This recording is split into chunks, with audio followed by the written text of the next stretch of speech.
Good morning students.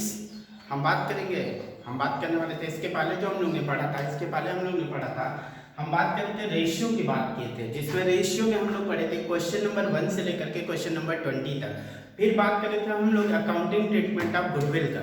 Accounting treatment of goodwill जो हुआ करता था, जो था वो क्वेश्चन नंबर 20 से लेकर के क्वेश्चन नंबर 40 तक था। तो हम लोग ने बात किया था क्वेश्चन नंबर 1 से 20 तक रेशियो का। उसके बाद हम लोग ने बात किया था question number 20 to question number 40 42 तक का, जो अकाउंटिंग ट्रीटमेंट ऑफ गुडविल था। तो अकाउंटिंग ट्रीटमेंट ऑफ गुडविल के बारे में के बाद में हम लोग को बात करना है नया टॉपिक, न्यू टॉपिक शुरू करने, जो सबसे इंपॉर्टेंट है इस चैप्टर का, रिवैल्यूएशन अकाउंट। तो रिवैल्यूएशन अकाउंट का बारे में हम बात करें तो रिवैल्यूएशन अकाउंट को हम देखेंगे, क्या बोल सकते हैं कि रिवैल्यूएशन अकाउंट नॉमिनल अकाउंट होता है। अब हमको कैसे पता चला, थोड़ा 11th में जाते हैं, करते हैं बात उस क्लास 11th की। तो क्लास 11th में हम लोग ने पढ़ा था कि अगर नॉमिनल अकाउंट कोई भी है तो कैसे पता चलेगा वो नॉमिनल अकाउंट है। अगर किसी भी अकाउंट से हमको प्रॉफिट एंड लॉस पता चले या इनकम एंड गेन पता चले तो वो अकाउंट हमेशा नॉमिनल अकाउंट होता है। उसका रूल भी होता है, losses and expenses are debited, income and gain are credited. तो हम लोग ने यहाँ पे यही बात किया है कि रिवैल्यूएशन अकाउंट एक नॉमिनल अकाउंट होता है, क्योंकि उससे एसेट और लायबिलिटीज के प्रॉफिट एंड लॉस पता चलते हैं कि पार्टनर जब एडमिट होता है तो उस समय एसेट और लायबिलिटीज की वैल्यू बढ़ने और कम होने से, यानी इंक्रीज एंड डिक्रीज करने से फर्म को प्रॉफिट हुआ या लॉस हुआ। प्रॉफिट या लॉस को हम लोग पता करते हैं किसके, फर्म के, कब, जब पार्टनर्स एडमिट होता है तब, यानी at the time of the admission of the partners we calculate the profit and loss related to the asset and liabilities from the revaluation account. हम लोग रिवैल्यूएशन अकाउंट से एसेट एंड लायबिलिटीज के profit and loss को पता करते हैं कब, जब पार्टनर्स एडमिट होता है तब। तो हम जानते हैं कि रिवैल्यूएशन अकाउंट एक नॉमिनल अकाउंट होता है, क्योंकि प्रॉफिट लॉस पता चलता है, और नॉमिनल अकाउंट का रूल होता है लॉस होगा, एक्सपेंस होगा तो हम लोग डेबिट वाले साइड में रिकॉर्ड करेंगे, इनकम होगा और गेन होगा तो क्रेडिट वाले साइड में रिकॉर्ड करेंगे। यानी अगर रिवैल्यूएशन अकाउंट बनाए हैं, ये रिवैल्यूएशन अकाउंट है, ये इसका डेबिट साइड है, ये इसका क्रेडिट साइड होता है। फिर बात करें, एक नोट है छोटा सा नोट कैसा है कि profit and loss of revaluation of asset and liabilities, profit and loss of asset and liabilities is distributed between the old partner in old ratio. Old partner को ओल्ड रेशियो में distribute किया जाता है, यानी profit and loss profit and loss of revaluation is distributed between the partner in old ratio two old partner. फिर बात करें, हम लोग आगे चलते हैं, हम लोग इससे बात करते हैं, रिवैल्यूएशन नॉमिनल अकाउंट होता है, लॉस होगा, एक्सपेंस होगा तो डेबिट साइड में, इनकम होगा, गेन होगा क्रेडिट साइड में। एक क्वेश्चन करते हैं, हम लोग के पास एक क्वेश्चन है, क्वेश्चन नंबर 47 है, जो 47 है ओल्ड बुक का है, लेकिन न्यू बुक में 48 49 होगा आसपास में। तो हम बात करें क्वेश्चन का, तो क्वेश्चन में लिखा है कैसे रिवैल्यूएशन अकाउंट बनाते हैं, उसका एक एग्जांपल है, क्वेश्चन नंबर 47 है, 3.148 ओल्ड बुक से है। फिर बात करें, हमने लिखा है कि cross the necessary journal entry to the record the following transaction in the admission of the new partner. New partners के एडमिशन पे हम लोग को उसकी एंट्री पास करनी है। तो लिखा है सबसे पहला, land and building is under valued by 2 lakh. Land and building की वैल्यू 2 लाख रुपए से अंडर वैल्यूड हो गई। थोड़ा सोचेंगे, एक asset and liability 2 lakh, land and building is under valued by 2 lakh, और लैंड एंड बिल्डिंग की वैल्यू 2 लाख से कम हो गई। 2 लाख से क्या हो गई, कम हो गई। जरा बताइएगा, कम दिखाई गई है पहले से, कम दिखाई गई है पहले से, कहाँ, अपने बुक्स ऑफ अकाउंट्स में। बताएगा मेरे एसेट की वैल्यू, किसी एसेट की वैल्यू 10 लाख थी, मान लीजिए मोबाइल फोन ये 10 लाख का था मेरे, लेकिन उसकी वैल्यू 2 लाख से क्या दिखा दी गई, कम, मतलब 8 लाख केवल बुक्स में दिखाई गई, लेकिन बाद में पता चला मेरे एसेट की वैल्यू कितनी है, 10 लाख। जब 2 लाख ज्यादा पता चला तो मेरा क्या हो गया, फायदा हो गया। यानी जब हमारे एसेट की वैल्यू पता चली कि मेरे एसेट एक्चुअल में 10 लाख का है, लेकिन दिखाया गया है 8 लाख, तो 2 लाख से मेरा क्या हो गया, फायदा हो गया।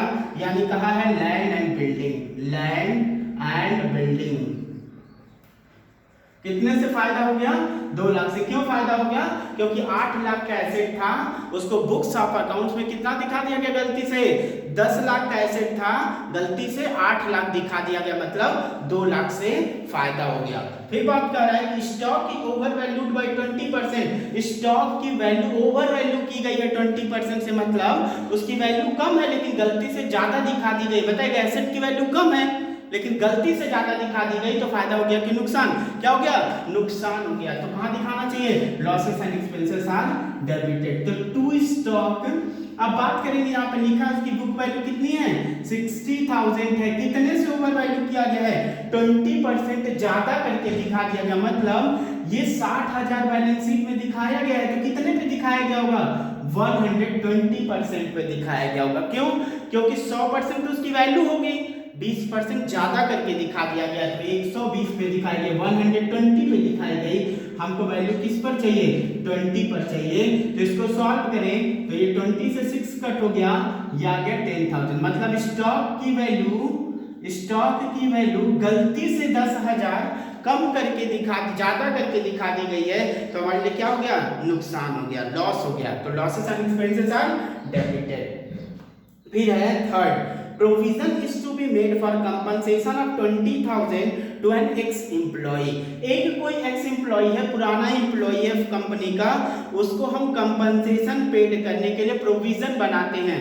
कंपनसेशन पेड करने का प्रोविजन मेंटेन करते हैं, कितने का? 20,000 का। बताएगा वो प्रोविजन हमारे लिए लायबिलिटी है या एसेट है? किसी एम्प्लॉय को फ्यूचर में पे करना है तो लायबिलिटी है, तो लायबिलिटी बढ़ाना है क्योंकि मेंटेन करना है, तो लायबिलिटी बढ़ेगी तो प्रॉफिट होगा या लॉस होगा? लायबिलिटी बढ़ेगी तो हमारे लिए लॉस होगा। अगर लॉस होगा तो कहां लिखना चाहिए? टू, क्या चीज? Provision for compensation. Provision for compensation कितना? प्रोविजन फॉर कंपनसेशन 20,000 से हम लोग को बढ़ाना है। फिर क्वेश्चन में कहा है कि sundry debtors appeared in the books at 1,50,000 they are admitted। इसकी बात हम लोग फोर्थ नहीं, हाँ, sundry debtors appeared in the books of 1,50,000 they are estimated to produce not more than 130। 1,50,000 का एक डेटर था, डेटर मतलब कौन? पैसा देने वाला, लेकिन वो अब कितने का हो गया? वो अब कितने का हो गया? 1,30,000 ही देने वाले, यानी मेरे एसेट की वैल्यू क्या हो गई? कम हो गई। मेरे एसेट की वैल्यू क्या हो गई? कम हो गई। तो मेरे लिए क्या हो गया? नुकसान। तो क्या लिखेंगे? Provision for bad debts. Provision for bad debts. कितने का बैड डेट्स हो गया प्रोविजन का? 20,000 का। कैसे? 150 का था, 130 ही अब प्रोड्यूस है, अब देगा, तो 20,000 का क्या हो गया? 20,000 का नुकसान, लॉस हो गया मेरा। फिर कहता है creditor includes an amount of 10,000 receive as a commission.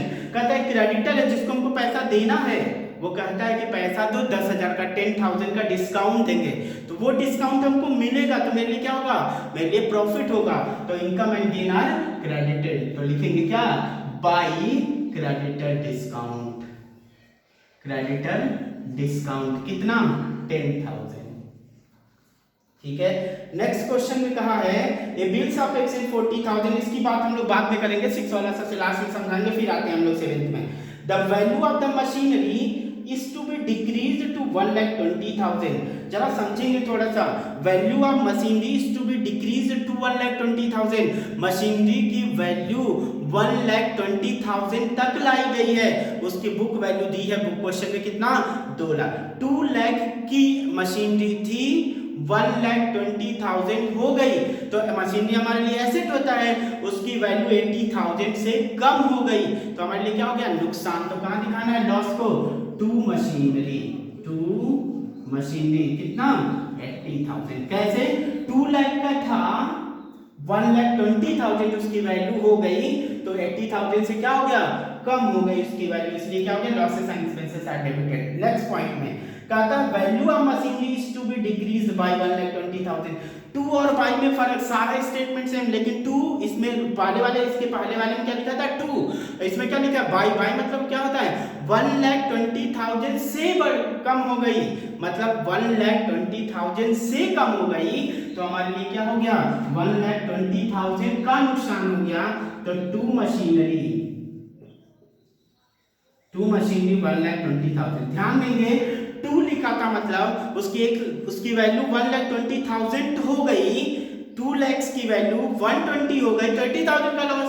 लेकिन ये कहता 120 से कम हो गई, तो 80,000 का लॉस हो गया। क्या हो गया? 80,000 का लॉस। मशीनरी की वैल्यू कितनी हो गई? 120 से कम हो गई, तो 1,20,000 का क्या हो गया? लॉस हो गया। Losses and expenses are debited, हम लोग इधर रिकॉर्ड कर देंगे। बहुत ही सिंपल है ये, कुछ है नहीं। फिर कहता है कि expense on revaluation amounted 8,000 have been paid by the partner. जरा बताइएगा कि कोई खर्चा है, कोई एक्सपेंस है फर्म का जो कि पार्टनर पे कर देता है। कौन? यक्स पे करता है। बताइएगा फर्म के लिए एक्सपेंस है कि नहीं? लॉसेस एंड एक्सपेंसेस है ना, तो कहां जाना चाहिए? डेबिट में। तो लिखेंगे टू एक्स कैपिटल। कौन पे कर रहा है? यक्स पे कर रहा है, इसलिए उसका कैपिटल लिखते हैं कितने का? 8,000 का। कितने का? 8,000 का लिखते हैं। फिर बात करते हैं, हम एक पॉइंट छोड़े थे, पॉइंट नंबर 6। तो कहता bills of exchange 40,000 which were previously discounted with the bankers were dishonored on 31st March 2018 but no entry has been made out for it। कहता 40,000 का एक बिल्स ऑफ एक्सचेंज है जो डिसऑनर हो गया। तो हम लोग पढ़े थे क्लास 11th में डिसऑनर होने की एंट्री।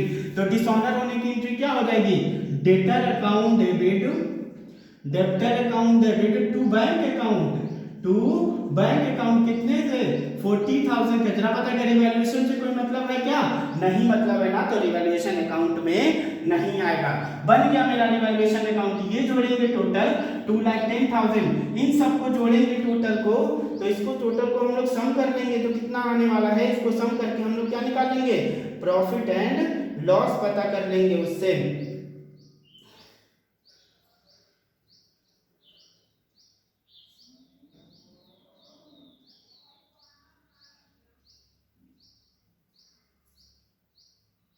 हम उससे प्रॉफिट एंड लॉस पता कर लेंगे। यानी ये बन गया मेरा रिवैल्यूएशन। इन दोनों वाले साइड को हम जोड़ देंगे तो ये 2,10,000 आ जाएगा। इस वाले साइड को जोड़ के हम लोग माइनस कर देंगे 2,10,000 से। जो वैल्यू बचेगी रिवैल्यूएशन का प्रॉफिट एंड लॉस आएगा, क्या आएगा? ऐड करेंगे। ये 20,000 और 10,000 30,000 और ये 20,000 50,000 और 80,000 130,000 130 और 120 250 130,000 और 120,000 2,50,000 2,58,000 2,58,000 इधर आ रहा है टोटल। 2,58,000 आ रहा है। कितना है? 2,58,000। मतलब ये वाला साइड ज्यादा है, ये वाला साइड क्या है? कम है। तो क्या आएगा? रिवैल्यूएशन का लॉस आएगा। कितना आएगा? ये 2,10,000 है, तो 2,58,000 में 2,10,000 को माइनस कर देंगे तो आ जाएगा 48,000। कितने का लॉस आ गया? 48,000 का। तो 2,58,000 यहाँ दिखा देंगे। ये मेरा आ गया रिवैल्यूएशन का लॉस। इस रिवैल्यूएशन लॉस को किसको बांटना है? ओल्ड पार्टनर को। किसको बांटना है? Old partner in old ratio, in old ratio. ये बन गया मेरा रिवैल्यूएशन अकाउंट। ये रहा हमारा क्वेश्चन नंबर 47 और कॉन्सेप्ट ऑफ रिवैल्यूएशन अकाउंट। ये रहा कॉन्सेप्ट ऑफ रिवैल्यूएशन अकाउंट।